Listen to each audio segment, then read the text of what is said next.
কবি অলোক চট্টোপাধ্যায়ের লেখা ছড়া রবীন্দ্রনাথ। বাবার আছে বইয়ের বাহার, মায়ের শুধু গান। দিদির আছে নাচের নাটক, আবৃত্তিতেও টান। সন্ধে রাত্রি সকাল দুপুর সবার তুমি রবীন ঠাকুর। আমার কথা কেই বা শোনে, বলছি কথা নিজের মনে। জানি তুমি মস্ত বড়, ওই যে ছবি তুলছে মালা, মেঝের উপর প্রদীপ জ্বালা।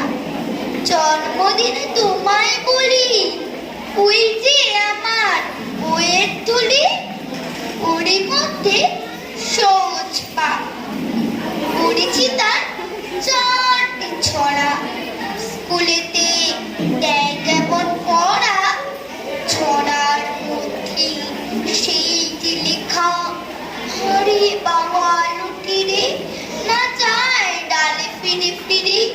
শুকনো ফুলের লতা কেউ দিবে না বুঝি আমার, ব্যস্ত সবাই তোমায় জানায় কাচের বাধা সরিয়ে ফেলো।